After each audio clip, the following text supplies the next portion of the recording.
Hello students, स्वागत है आप सभी का आपके अपने चैनल क्रेजी नॉलेज में। तो स्टूडेंट्स, आज के इस वीडियो में मैं आप सभी को क्लास 10th का मोस्ट इम्पॉर्टेंट टॉपिक जो कि है धातु और अधातु। क्या है धातु और अधातु, यानी कि मेटल्स एंड नॉन मेटल्स किसे कहते हैं, तो ये आप सभी के लिए बहुत ही ज़्यादा इंपॉर्टेंट टॉपिक है। तो आज के इस वीडियो में हम सभी लोग धातु और अधातु किसे कहते हैं ये सीखने वाले हैं। इसकी परिभाषा क्या होती है और इसके भौतिक गुण क्या होते हैं, रासायनिक गुण क्या होते हैं, इस वीडियो में हम सभी लोग इन सभी टॉपिकों को जानने वाले हैं। और ये एकदम वन शॉर्ट वीडियो होने वाली है। क्या होने वाली है? वन शॉर्ट वीडियो होने वाली है ना। तो आप सभी लोग इस वीडियो को शुरू से लेकर अंत तक देखना। और ये आप सभी का चैप्टर नंबर 3 है।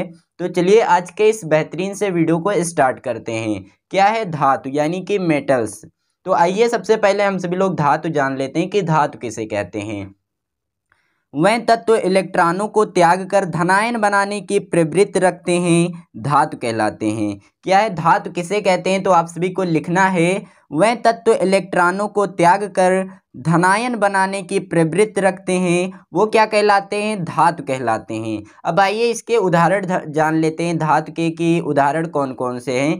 जैसे इसके उदाहरण है सोडियम, मैग्नीशियम, कॉपर, आयरन आदि। तो ये सभी धातु के उदाहरण है, यानी कि मेटल्स के जो है सोडियम, मैग्नीशियम, कॉपर, आयरन, तो ये सभी जो है मेटल्स के उदाहरण है। अब आइए जान लेते हैं धातुओं के भौतिक गुण कि धातुओं के भौतिक गुण क्या क्या होते हैं। तो पहला है धातु विद्युत की सुचालक होती है। जो धातु होती है वो विद्युत की क्या होती है? सुचालक होती है, यानी कि उसमें विद्युत प्रवाह होती है।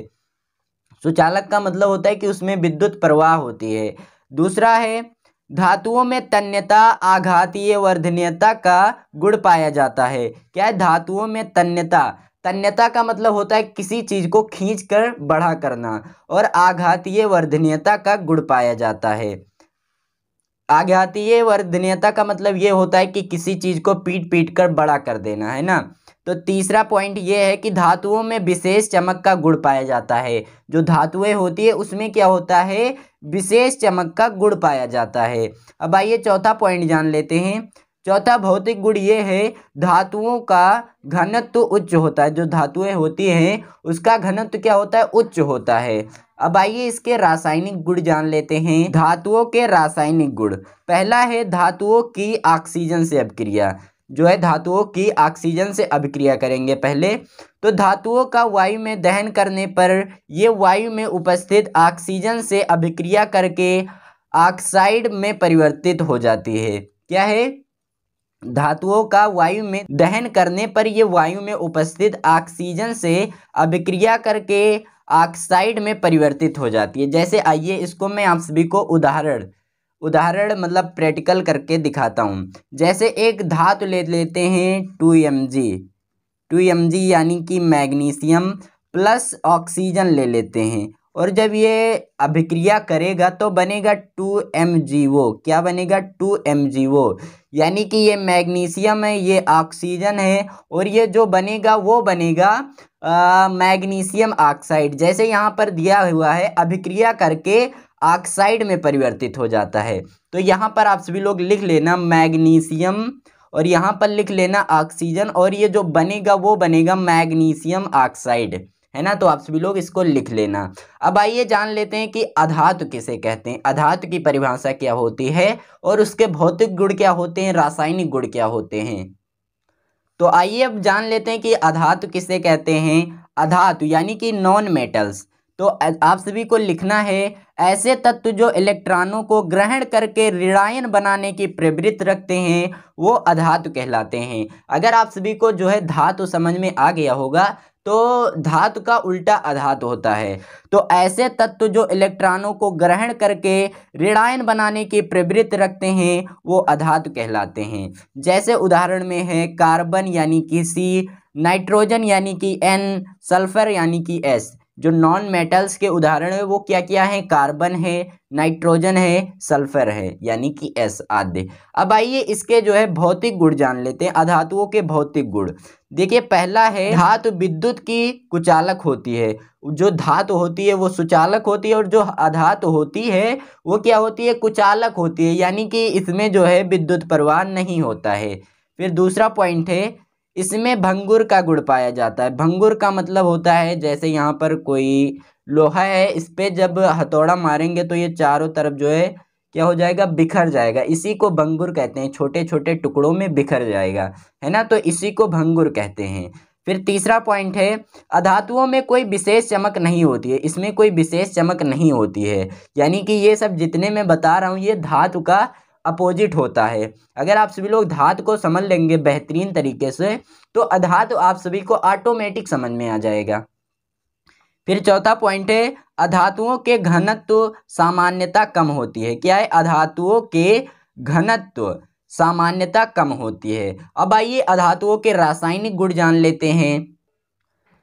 अधातुओं के रासायनिक गुण, तो सबसे पहले हम सभी लोग अधातुओं की ऑक्सीजन से अभिक्रिया करेंगे। तो अधातुएं ऑक्सीजन से क्रिया करके ऑक्साइड निर्मित करती हैं। क्या निर्मित करती हैं, ऑक्साइड निर्मित करती हैं। इन ऑक्साइडों की प्राकृत अम्लीय या उदासीन होती है ना। तो आइए मैं आप सभी को एक उदाहरण से समझाता हूँ करके एकदम बेहतरीन तरीके से। तो जैसे हमने यहाँ पर ले लिया कार्बन, इसके साथ गैस भी रहेगा, प्लस ले लेते हैं ऑक्सीजन, है ना, इसके साथ भी गैस रहेगा, और जब ये अभिक्रिया करेगा तो बनाएगा CO2 गैस, है ना, गैस ले लेना। और इसका जो प्राकृत रहेगा वो क्या रहेगा, अम्लीय रहेगा। आप सभी लोग यहाँ पर लिख लेना अम्लीय, इसकी जो प्राकृत रहेगी वो क्या रहेगी, अम्लीय। मैं यहाँ पर लिख देता हूँ अम्लीय, है ना, तो आप सभी लोग लिख लेना यहाँ पर अम्लीय। और ये है कार्बन, ये है ऑक्सीजन, और जब ये अभिक्रिया करके बनाएगा वो बनाएगा CO2, है ना। तो आप सभी लोग इसको बेहतरीन तरीके से समझ लेना। अब आइए दूसरा है अधातुओं की जल से अभिक्रिया। अब आइए इसको जल से अभिक्रिया करते हैं। देखिए अधातुएं जल के साथ सामान्यतः अभिक्रिया नहीं करती है, नहीं दर्शाती है या नहीं करती है। क्या है, अधातुएं जल के साथ सामान्यतः अभिक्रिया नहीं दर्शाती है। क्यों नहीं दर्शाती हैं, क्योंकि ये हाइड्रोजन के साथ विस्थापित नहीं कर पाते, इसीलिए अधातुओं जो है जल के साथ सामान्यतः अभिक्रिया नहीं दर्शा पाती है। अब आइए अधातुओं की अम्ल से अभिक्रिया करते हैं। अधातुओं की अम्ल से अभिक्रिया, अधातुएं अम्ल के साथ क्रिया नहीं करती हैं, ये भी नहीं करती हैं, है ना। तो फ्रेंड्स हमें उम्मीद है कि आप सभी को जो है धातु और अधातु क्या होता है ये एकदम बेहतर तरीके से आप सभी को समझ में आ गया होगा। अगर आप सभी को इस वीडियो में कोई डाउट हो तो कमेंट कर दीजिए। और हाँ, आप सभी के क्लास 10th की पूरी तैयारी इस चैनल पर कराई जा रही है, तो आप सभी लोग तुरंत इस चैनल को सब्सक्राइब कर लो और डेली के क्लासेस को देखिए। बहुत ही बेहतर तरीके से हर एक चीज़ को बहुत ही आसान तरीके से समझाया जाता है। तो स्टूडेंट्स मिलते हैं कोई और नई वीडियो में नए टॉपिक के साथ। तब तक के लिए जय हिंद जय भारत। वीडियो देखने के लिए धन्यवाद।